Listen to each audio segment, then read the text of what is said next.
Chapter 22, Reproduction of Flowering Plants.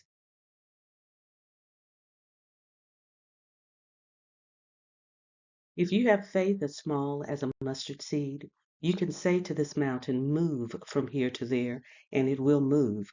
Nothing will be impossible for you. Matthew 17 and 20. To this point in our discussion regarding plants, we've learned that there are four groups or phyla of plants: bryophytes, seedless, vascular plants, gymnosperms, and angiosperms. Today, we will continue our discussion by placing emphasis or taking a closer look at angiosperms. There are four basic characteristics that I want to point out when it comes to angiosperms. These plants are vascular, which means they have vascular material, xylem and phloem. They are seed bearing, so they produce seeds, they produce fruit, and they produce flowers. So they're vascular, seed bearing, fruit bearing, and flower bearing. Angiosperms are the most abundant plants on Earth. They are very diverse. That means they're all different types. They look different, different colors, sizes, etc. The flowers are the reproductive organs of angiosperms. In other words, they have eggs and sperm which unite to form a zygote, as we have talked about in the fertilization process. And the various parts of the flower serve a specific role in terms of reproduction. The parts of the flower develop into fruit. Now, when we look at how flowers are grouped or arranged, their structure, there is one main structure called the whorl. And the whorl is the arrangement of the sepals, the leaves, the petals, the carpels, and stamens. So the various components or various parts that make up flower. Each whorl will radiate, in other words, project from a specific point that wraps around the stalk or stem of the plant, and the flower actually sits within the receptacle portion of the whorl. Angiosperms contain male and female reproductive organs. The male parts of the flower. The stamen is composed of the anther and filaments. The anther produces pollen. The male reproductive cells include microspores and sperm nuclei. The filament holds the anther up. Take a look at the diagram to see how this structure comes together. The female reproductive organ of angiosperms is the carpel.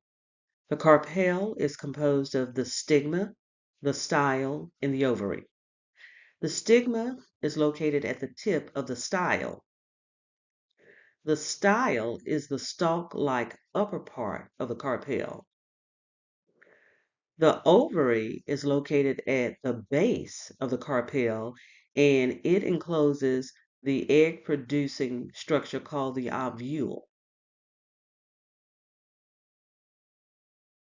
Angiosperm life cycle: the flowers, the fruits, and the seeds. Cells in the flowers undergo meiosis. Now remember, meiosis is cell division of those sex cells or germ cells or gametes. In flowering plants, the angiosperms, we have a couple of extra steps that we don't necessarily see in meiosis when it comes to animal cells. In these angiosperms, the cells in the flowers will undergo meiosis to produce what are called gametophytes. These gametophytes are microspores in the male portion of the plant and megaspores in the female portion.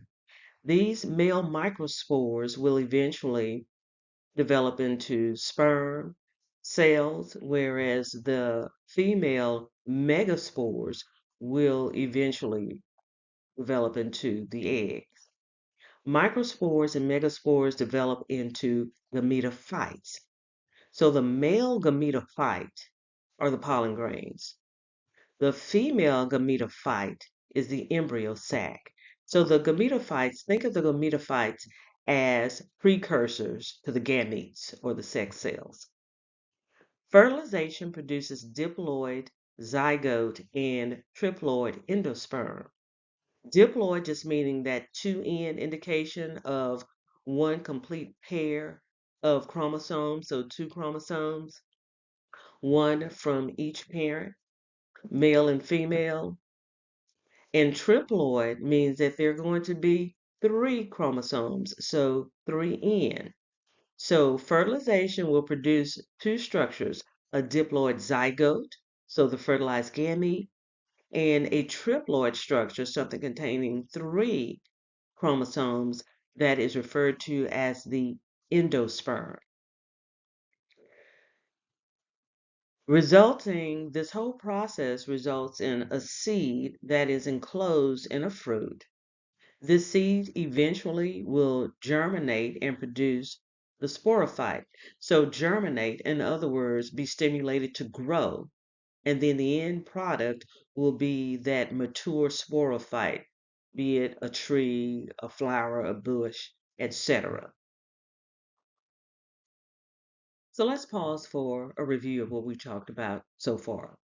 There are four basic characteristics of angiosperms. They are vascular, produce seeds, produce flowers, produce fruit. The plant's male reproductive structure, the stamen, which is composed of the anther and the filament. Pollen grain is the male gametophyte. In terms of the female reproductive structures, carpel is composed of the stigma, style, ovary, and ovules. The embryo sac is the female gametophyte. When talking about the angiosperm life cycle, you have the flowers, which will undergo meiosis, which produce spores, which will undergo mitosis, producing gametophytes, which eventually develop into gametes. They can be fertilized to produce a zygote, and finally, the embryo. So throughout the development process or processes of angiosperms, their development and growth, there is an alternation between stages of the plant in its developing form being haploid, in other words, one chromosome, and diploid. So diploid stages, two chromosomes, or a complete pair, a pair of chromosomes 2N, one from male and female component. This alternating between the haploid and diploid stages, in other words, 1N to 2N, one chromosome, two chromosome, is called alternation of generation. So sporophyte is a diploid generation. Haploid spores are produced by meiosis, which of course we know is the division of sex cells or germ cells. Spores divide by mitosis to produce gametophytes, which are haploid. The gametophytes will undergo mitosis to produce the gametes, which are the egg and sperm. In addition to the reproductive structures of these angiosperms, there are also some additional structures which are called accessory organs. These accessory organs include the receptacle. The receptacle is the attachment point of the flower unit to the stalk of the plant. Another accessory organ is the petal. The petals actually serve a purpose in terms of just attracting pollinators like bees, butterflies, whatever, insect that may be attracted to the plant. And then we have the sepals. The sepals enclose and protect the inner parts of the flower. Let's take a look at the male germ cells in angiosperms. So there are spores which develop from the microspores in the male portion of angiosperms. These spores are haploid cells and they're produced by meiosis. The male diploid cells inside the pollen sac of the anthers, divide by meiosis to produce 4 haploid microspores. These microspores divide by mitosis to produce pollen grain. Pollen grain is the male gametophyte, so precursor to the gamete. One haploid pollen grain divides by mitosis to provide or produce 2 sperm nuclei. When looking at the female portion of the angiosperm, the female diploid ovules, diploid meaning 2 chromosomes, within the ovary divide by meiosis to produce 4 haploid megaspores. 3 megaspores disintegrate.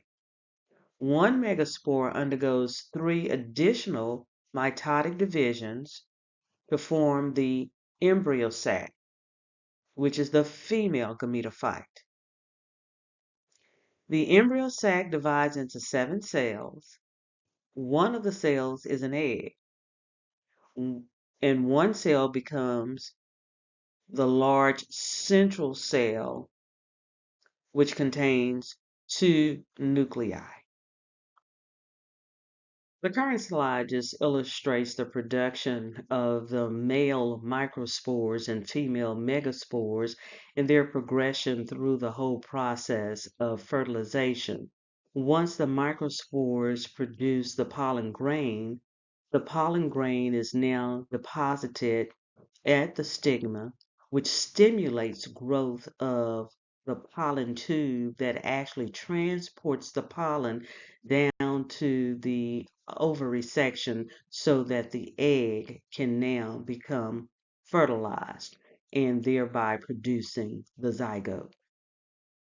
We've talked a little bit about pollination in previous lectures. Pollination is just a transfer of pollen from an anther to a stigma. The pollen sac opens to release the pollen grains. The pollen grains are carried by wind or animals. These animals, be it insects or some other form of animal that actually participate or facilitate the pollination process, are called pollinators. They're generally attracted to flowers either by the color of the flower, the shape of the flower, or even the smell of the flower. We have learned that pollination is a form of sexual reproduction in plants. Sexual reproduction involves the fertilization of one gamete by another. So the male gamete will fertilize the female gamete, eventually producing a zygote. In the case of angiosperms, there is double fertilization. So pollen sticks to the stigma. The pollen tube grows towards the ovule, thereby transporting 2 sperm nuclei down to that portion of the plant. One sperm nuclei fertilizes the egg to form the diploid zygote, which is what we would expect so that we get our developing embryo. But the other sperm nuclei fertilizes that central cell that we talked about when those megaspores will divide. So the other sperm, one sperm will fertilize the egg to form our diploid zygote. But the other sperm nuclei fertilizes the central cell's 2 nuclei to form the triploid endosperm. The endosperm is actually the food that is stored within the seed for the embryo. Because remember, seeds are going to basically be non-active. They're dormant, so sleep, in a state of quiescence, if you will, until the right environmental conditions come along to stimulate it to grow. So while it's in that dormant state, so that the embryo still stays alive, it has to have some sort of nourishment or food. So the endosperm is the food that is stored with the embryo of the plant until it starts to grow and develop. So a review up to this point. We've said that there is alternation of generation, which means both haploid and diploid stages exist. Haploid, or N, one N, single set of unpaired chromosomes from one parent. The diploid, or 2N, stage is the paired set of two chromosomes, one from each parent. These plants that we've talked about in this lecture, the angiosperms or flowering plants, have accessory organs. These accessory organs are the receptacle, which attaches the flower to the stalk, the petal, which attracts the pollinators, and the sepals, which enclose and protect the inner parts of the flower. The ovule diploid cells, or female portion, produce 4 haploid megaspores. 3 of those megaspores disintegrate, and one forms the embryo sac, which is the gametophyte, the female gametophyte. And this embryo sac divides to form the egg and the central cell. And remember that central cell is what's going to be fertilized to eventually develop into the endosperm. The anther diploid pollen sac cells, or male portion, produces 4 haploid microspores. So the microspores are the male portion, or the male sex cells, or they'll eventually produce the male pollen grain gametophytes. Then you have the pollinators, which are attracted to the flowers, either by color, shape, or odor, and these pollinators serve to transport the pollen from the male portion of the plant to the female portion of the plant, the stigma. And eventually, we have fertilization of the egg to form the zygote. Let's look at seed development. The ovule develops into a seed after fertilization. The seed is the plant embryo. The seed or embryo and its food source, the endosperm, are covered by a seed coat, and then there are cotyledons or seed leaves that develop. Some of you may have done the bean plant experiment when you were in school, where you would take beans and uh, put them on cotton balls, some moistened cotton balls, and then you come back, set them in the sun, you come back, and you can actually watch them develop and grow. And one of the first things that you see emerging from those seeds to know that they are starting to grow are those little tiny leaves, okay? So the seed leaves, those are the cotyledons. Fruit develops from the ovary. After pollination and fertilization, angiosperm flowers develop into fruit. Dispersal of fruit seeds can occur by various means. They can be blown by the wind, they can be carried by water, they can actually be carried and transported by animals. Now remember, the seeds are the embryos, and these embryos are lying dormant, they're inactive, they're asleep until the right conditions exist to stimulate their growth.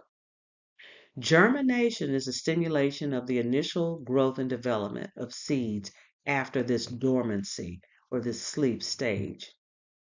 Germination requires specific environmental conditions. Water is required, oxygen is required in favorable temperatures. Seeds absorb water, causing them to swell and rupture their seed coat. Remember, I said that the seeds were covered by a seed coat. Now the embryo is exposed to oxygen.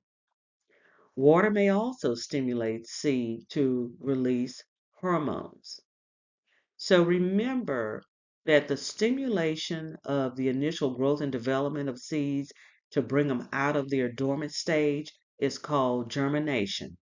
So germination is a stimulation of initial growth and development of seeds after dormancy or to bring them out of their dormant state.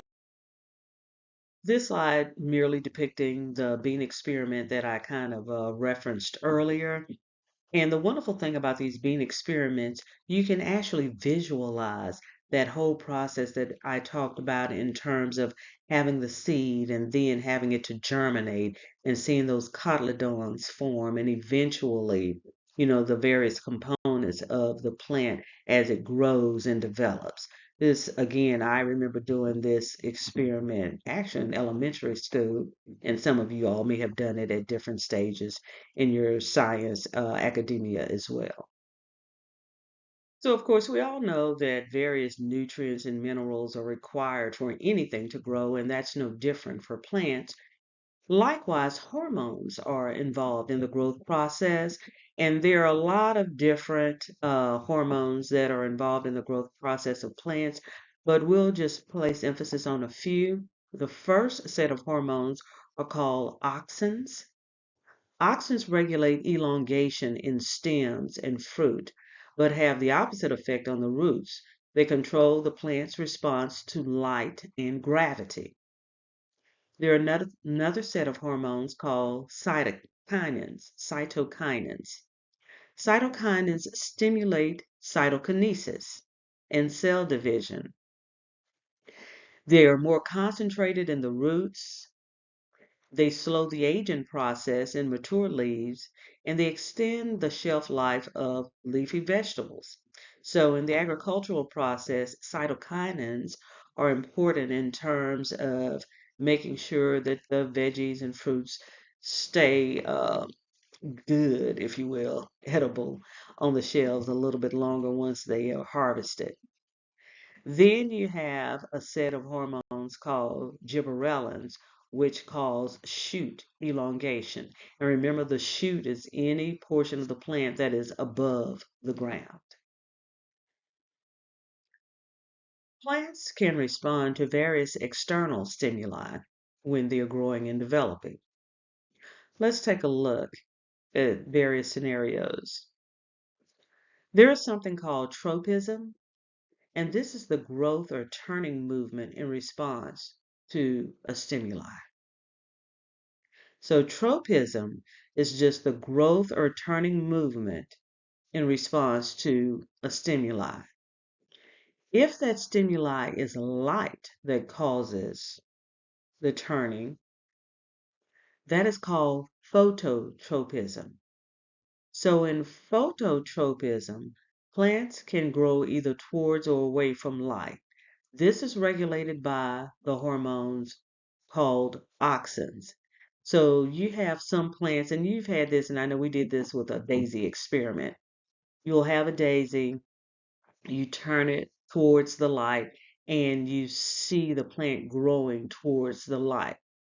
But now you turn it around and the plant may be bent, in the direction, in one particular direction, and you turn the plant around away from the light, but eventually you'll see it stretching and turning again towards the light. That is phototropism. But you do have some plants that have an aversion to light, that they will grow away from the direction of light. So light shining on it, they'll grow in the opposite direction. But phototropism is growth that is stimulated by light, be it growing towards the light or away from the light. And this type of growth is regulated by the hormone set called auxins.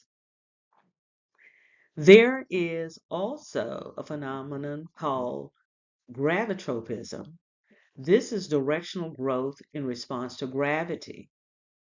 And there is something called thigmotropism, which is directional response to touch.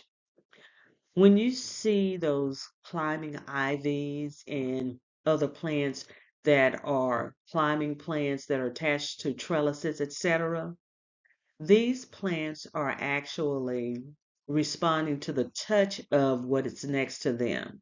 So either that wall that they're climbing up or that trellis, that is called thigmotropism.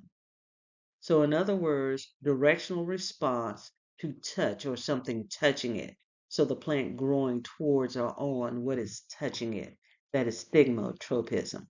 Make sure that you know these different scenarios of external stimuli in terms of growth of plants and be able to define all three of them. The amount of time that plants are exposed to light is called the photoperiod. And then that's just a matter of how much daylight exists within any given day. We know that with the change of seasons, you have also the change of how long it stays light outside or how long it stays dark outside. Recently, we just experienced daylight savings time, so now it's dark still at 7 o'clock in the morning as opposed to a few weeks ago at 6 o'clock in the morning. It was already, beginning to be daylight. So, photoperiod is a timing of light exposure, and that can influence how plants grow and develop. So, the photoperiod, timing of light exposure, it regulates flowering in some species. You have what are called the long day plants, and these long day plant flowers flourish best when the days are longer. So these are the plants that we see in the spring and early summer bloomers. And when I say the day is longer, in other words, you have more hours of daylight within the 24-hour period. Then you have the short day plants. They bloom when the days are shorter. So in other words, you have more hours that it's dark or the sun is not up. We see these flowers flourishing in the late summer and fall of the year. So these are our late summer and fall bloomers. Let's review. The ovule develops into a seed after fertilization. Endosperm is the embryo's food source. So it incubates along with the embryo, lying in that dormant stage until something stimulates that growth. But at least while the embryo is in its dormant stage, it has nutrients to keep it alive. So the endosperm is the food that serves to nourish the embryo when it's in its dormant stage within the seed. Cotyledons are the seed leaves. Seeds can be dispersed by wind, water, or animals. Germination is a simulation of the initial growth and development of the seeds. Phototropism means to grow towards or away from light. Gravitropism, directional growth in response to gravity. Thigmotropism, directional growth response to touch.